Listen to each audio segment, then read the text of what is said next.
de todas partes del planeta. Hoy tenemos el inmenso placer de referirnos entre ustedes y nosotros sobre el tema fundamental que hoy ocupa la atención de todos los seres humanos. ¿Y por qué? Porque este problema en el Medio Oriente o en el cercano Oriente, como se le dice, parece eterno. Porque allí se encuentran las tres religiones más guerreristas. Hay 4.700 religiones. 4.700 religiones. Pero solo 8 manejan el 88% de los sentimientos de adoración, de fe a dioses, monumentos naturales y a cuestiones humanas. Porque las religiones son de tres tipos: humanas, naturistas y revelacionistas. ¿Cuáles son las humanas? Bueno, el budismo, se sabe que 457 años antes de Cristo, Siddhartha Gautama Buda empezó a disciplinarse, a ejercitarse para lograr el dominio de las fuerzas personales, hasta llegar a la levitación y otras cosas, una serie de ejercicios de trascendencia. Pero él creó un ritual que hoy se llama budismo, que tiene aproximadamente unos 1.000 seguidores, 1.000 millones de seguidores en el mundo, pero sin pretensiones de tener dioses. Por eso el budismo es una especie de religión, pero sin dioses. A los que nacimos aquí adorando a Dios y no concebimos un mundo sin Dios, eso nos choca. ¿Cómo puede ser que haya una religión sin dioses? Pero usted sabe que aunque usted tiene derecho a tener su fe, eso es intocable, pero la cultura es algo muy amplio y a veces lo que uno cree que sabe y que domina es hasta ridículo respecto de lo que es en realidad la cultura y el conocimiento del mundo.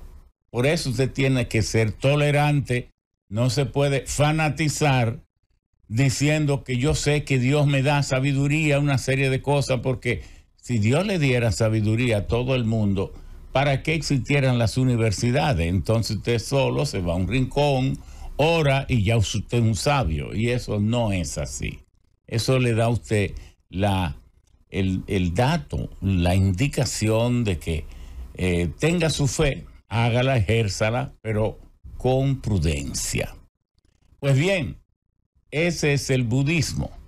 Pero ¿cuál otra? El confucianismo, que por aquí no tiene muchos seguidores ni práctica, también es una especie de religión humana, y hay otras más que no tenemos tiempo para seguir. ¿Y cuáles son las religiones naturistas? Aquellas que adoran fenómenos naturales. Por ejemplo, el shintoísmo o el taoísmo en Japón, que casi todos los japoneses son shintoístas y taoístas. Ellos adoran, por ejemplo, el monte Fuji, la nieve del monte Fuji, la floración de los cerezos y tantas otras cosas. Y un cuerpo ritual y un cuerpo de compromiso y de fe, de devoción, de entrega a esas devociones y adoraciones. Y por eso se les llama religiones naturistas, que adoran la naturaleza en sí, pero tienen dioses trascendentes, metafísicos, espirituales. No, queda en la adoración, en toda la verbalización y todas las teorizaciones y literaturas bucólicas que se crean en torno a esos fenómenos naturales. Y son varias las religiones naturistas, muchas. Pero bueno, entonces quedamos en las revelacionistas. ¿Y por qué se les llama así? Porque todas se basan en una revelación. En Ur,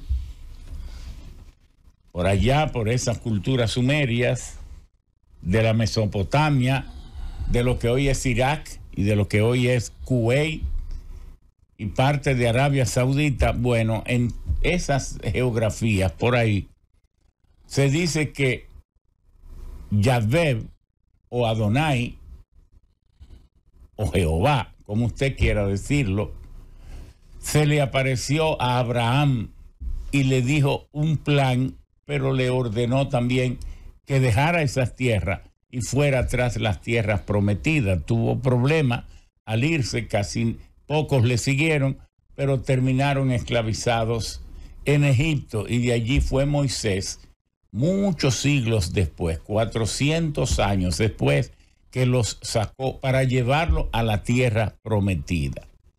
Esa revelación, que nadie fue testigo de eso, pero bueno, alguien la creyó y entonces terminó en fundar lo que hoy se conoce como el judaísmo. ¿Basado en qué?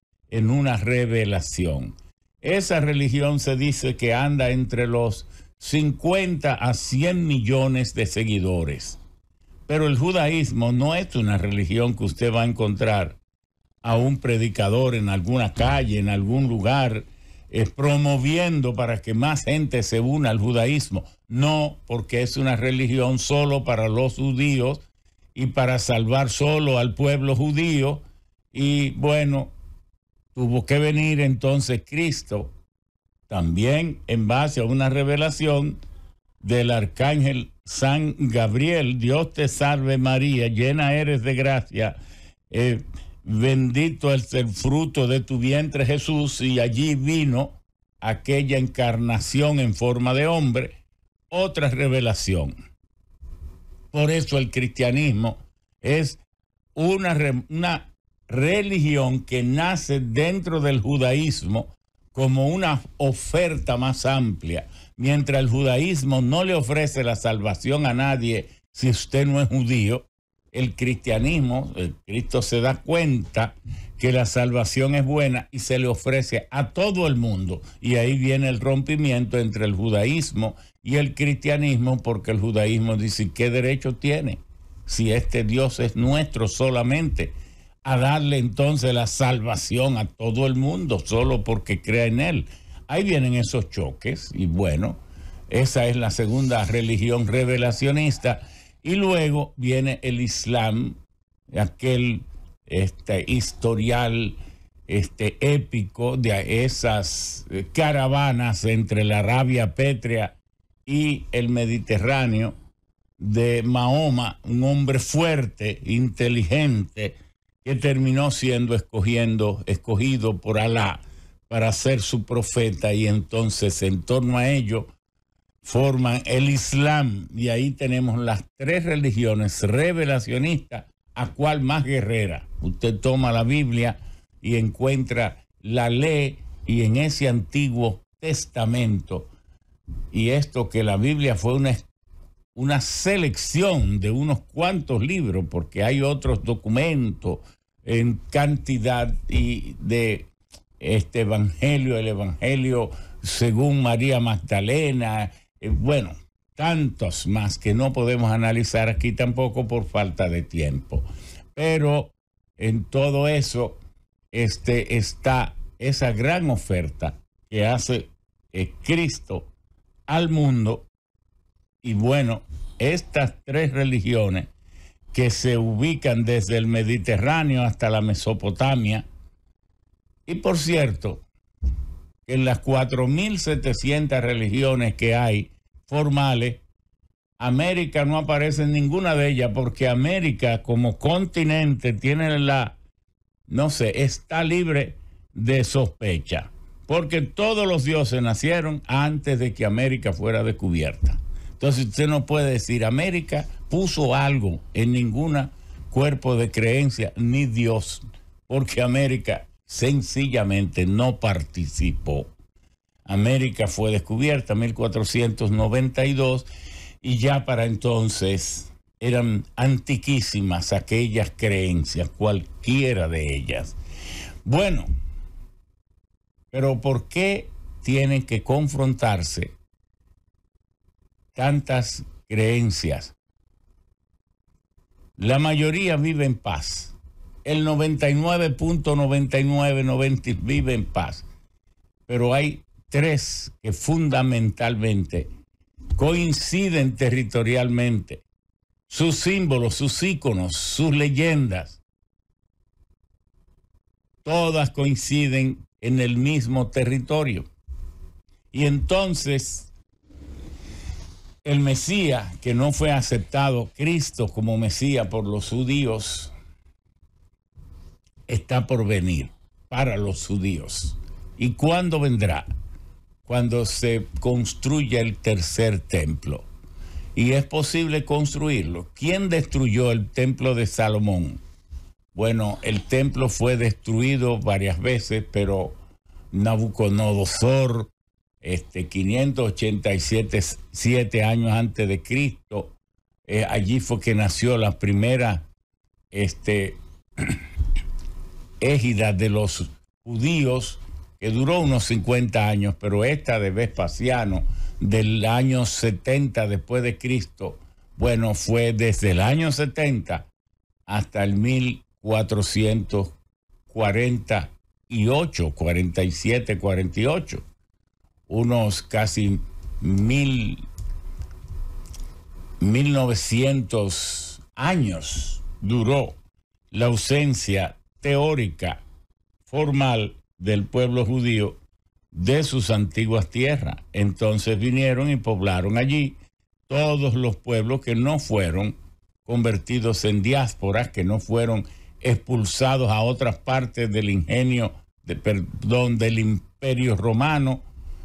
Y ese pueblo siempre quiso volver. Un pueblo que hoy, como dijimos, su población anda entre esparcida por el mundo, entre 50 a 100 millones de habitantes, que es la estimación de los miembros del pueblo judío que existe en el mundo.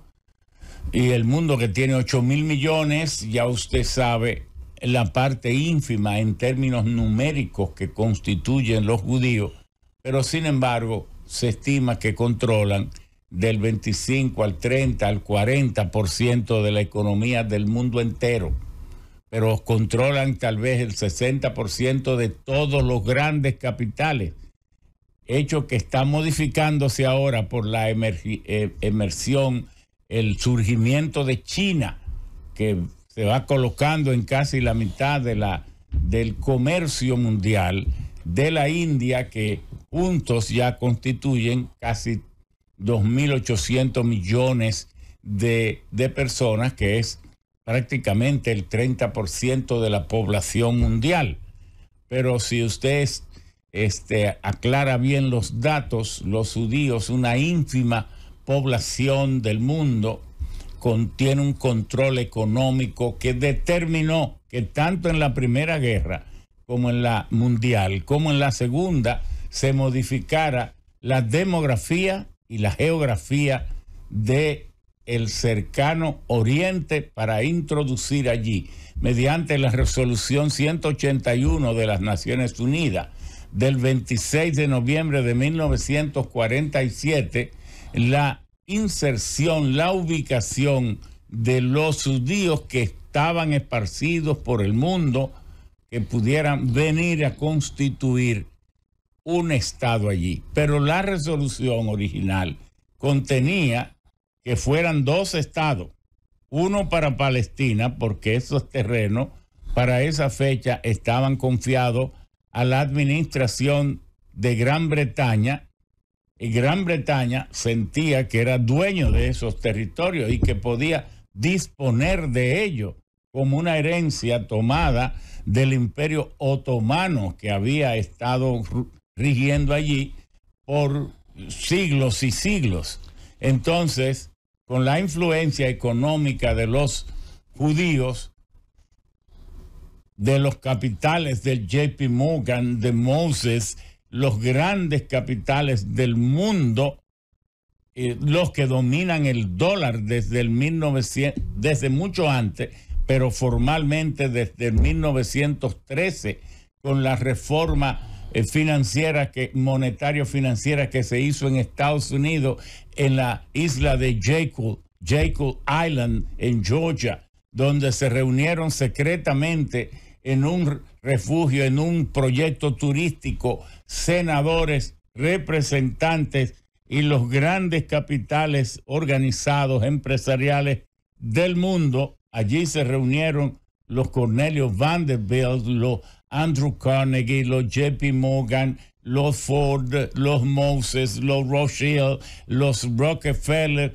los grandes capitales, grandes capitales de todo el mundo, y entonces formaron la Reserva Federal de Estados Unidos, que tiene 13 miembros en su consejo, 12 que designan 12 bancos, los bancos principales controlados por judíos, y entonces el presidente de Estados Unidos, que apenas puede designar al presidente de la Reserva Federal. ¿Qué significa esto? Que las decisiones sobre el manejo del crédito, la economía y la emisión del medio de pago fundamental del planeta, que es el dólar, están en manos de ese consejo. Pero ese consejo lo dominan 12 bancos, los 12 bancos principales del mundo, y entonces allí se decide cuántos dólares se imprime. Un dólar cuesta 4 centavos según el Departamento de Printing and Engraving de Estados Unidos, que se llama The Bureau of Printing and Engraving, el Departamento de Impresión y Acuñación de Moneda, que es parte de lo que se llama The Treasury Department, el Departamento del Tesoro de Estados Unidos. Entonces, el mundo le regala a Estados Unidos sobre 900 mil millones de dólares de regalo, sin saberlo. ¿Por qué? Porque cada vez que se imprime un dólar vale 4 centavos, pero cuando se pone en circulación vale 100, y ¿quién se apropia de los 96 centavos de un signo monetario que no tiene valor, solo tiene valor cuando usted lo acepta, cuando empieza a circular? ¿Quién se apropia de los 96 centavos? Se apropia quien lo imprime, el Departamento del Tesoro. Entonces, por eso es que Estados Unidos juega con el dinero, porque la gente no sabe que se lo regalamos sin darnos cuenta, porque el dinero, a partir del 15 de agosto de 1972, el dólar fue anunciado por Richard Nixon en el discurso ante la nación en esa fecha, diciendo: "The dollar will not be backed by gold anymore." El dólar no sería ya respaldado por el dólar en lo adelante, porque pasó a ser a legal tender note, una moneda de circulación legal solamente. Y entonces, quien puede imprimir el medio de pago, el signo monetario, la moneda en la que se realiza el 65, el 70%, tal vez el 60% ya, de las transacciones financieras económicas del mundo, ese puede hacer con el mundo lo que ha ocurrido hasta ahora prácticamente, porque incluso el principal dolor de cabeza de Estados Unidos lo inventó el propio Estados Unidos, que buscando más mercado, mundializar sus economías, dominar toda la economía del planeta, vio a China dormida, muriendo con los desatinos de Mao Zedong, 10 y 15 millones de personas, con 850 millones de habitantes, y dijo: ese mercado es mío, va a ser mío, solo tengo que sacar a Taiwán